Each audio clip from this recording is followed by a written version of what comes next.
सो 2022 की दूसरी सबसे बड़ी न्यूज़ आ रही है। दूसरी इसलिए क्योंकि पहली सबसे बड़ी न्यूज़ इलेक्शन के बाद में होने वाली है, और दूसरी सबसे बड़ी इसलिए क्योंकि वो इलेक्शन की घोषणा हो गई है।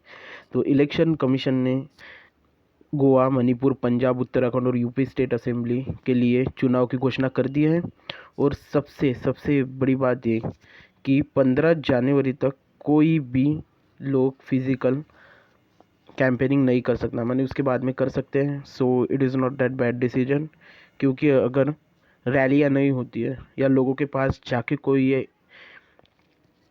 अपना प्रचार नहीं करता, तो वो सिर्फ फ़ायदा बीजेपी को देता है। आपने देखा ही होगा बिहार में बीजेपी ने कैसे हर जिले में हर एक पोलिंग बूथ पे 72,000 एलईडी टीवी लगाए थे। भाई इतना पैसा और दूसरे कौन से पॉलिटिकल पार्टी के पास हो सकता है?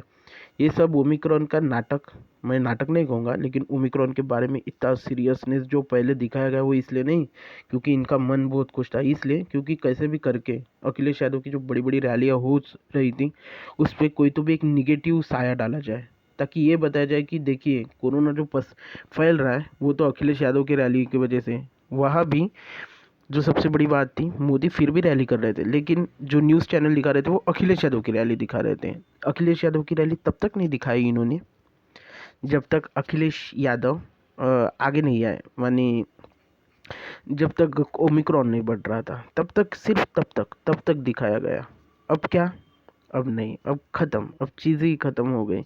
15 जनवरी के बाद सब फिजिकल रैलीज अलाउ, लेकिन तब तक जो निगेटिव प्रसारण करना चाह रहे थे वो हो गया। तो इलेक्शन कमीशन की जो रैली है वो कैसे होगी या कितने फेज़ में होगा और कैसे चुनाव होगा?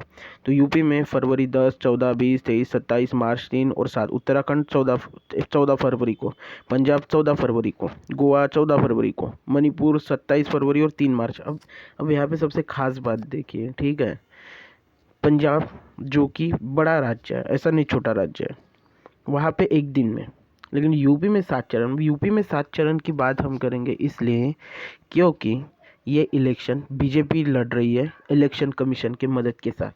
यूपी में इलेक्शन 2 या 3 फेज़ में होना चाहिए, जो ये ईवीएम यूज़ करते हैं, जिस ईवीएम का बहाना देके ये कहते हैं कि ईवीएम की वजह से चुनाव फास्ट होता है।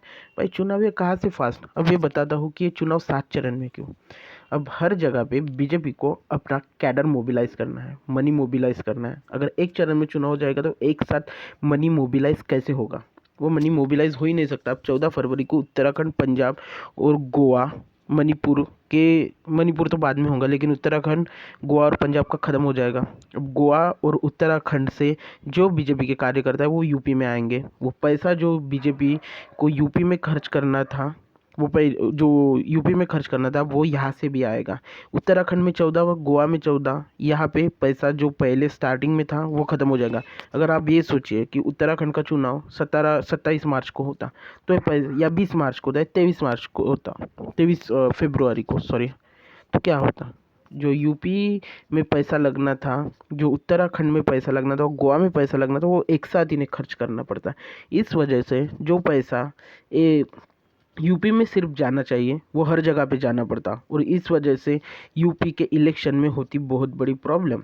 आप सबको पता ही होगा कि मोदी और नई बीजेपी ये कोई हिंदुत्व डेवलपमेंट पे पैसा नहीं लड़ती, ये इलेक्शन लड़ती है तो पैसों के बल पे। इतना ज़्यादा पैसा है इनके पास, इतना ज़्यादा पैसा है कि शायद से मुझे लगता है कि अंबानी अडानी के पास तीसरी जो सबसे अमीर लोग हैं वो बीजेपी वाले ही लोग हैं। वहाँ पे नितिन गडकरी हो गए, उसके बाद राजनाथ सिंह, अमित शाह तो देखिए भाई, बीसीसीआई में 14,000 करोड़ की टीम आ गई, क्या आप कहना। हाँ, वो सारा पैसा का बराबर डिस्ट्रीब्यूशन होना चाहिए, इसलिए 7 चरण में इलेक्शन होता है। कोई सिक्योरिटी थ्रेट वगैरह नहीं लेता है, गंदा सिक्योरिटी थ्रेट है ये। हाँ, यहाँ पे कौन सी सिक्योरिटी थ्रेट होनी चाहिए? ये सिर्फ 7 चरणों का चुनाव इसीलिए है। आपको याद होगा कि जब गुजरात में इलेक्शन था, गुजरात में इलेक्शन के 2 चरणों के बीच में 1 महीने का गैप था। भाई 1 महीने का गैप क्यों था वो? आपको ये समझना चाहिए। यूपी में गुजरात में इलेक्शन में 1 मंथ का गैप इसलिए था क्योंकि सूरत के सब लोग चिढ़ गए थे। सूरत में जीएसटी के वजह से व्यापारी चिढ़ गए थे। जब सूरत में उन्हें लगा कि हम हार सकते, तो उन्होंने 1 महीना बड़ी ही ज़ोर से पैसा ट्रांसफ़र किया सूरत में।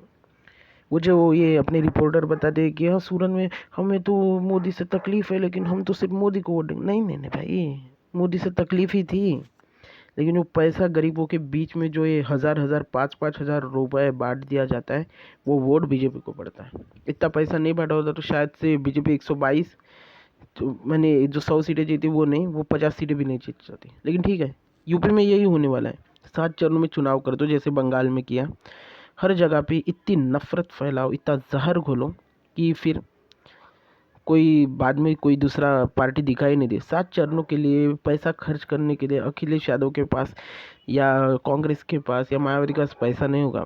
आप ये भी देख लेना, जो पहले 3 चरण है वो चरण शायद से अखिलेश यादव का जो डोमिनेंस वाला बेल्ट है वहाँ पे होगा।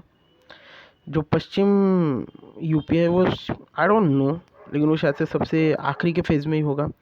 और जो सबसे आखिरी के फेज़ में होगा वहाँ तक इतनी घटिया राजनीति हो चली जाएंगी कि वो अल्टीमेटली आखिरी के 3 फेज़ में फ़ायदा सिर्फ बीजेपी को देंगे। जैसे बिहार में दिया, बिहार के पहले 2 फेज़ में तो बीजेपी हार गई थी, वो ख़त्म हो गई थी, लेकिन आखिरी फेज़ में हिंदू मुस्लिम इतना किया उसने, वो हिंदू मुसलमान के लिए आखिरी फेज़ बचा के रखते हैं।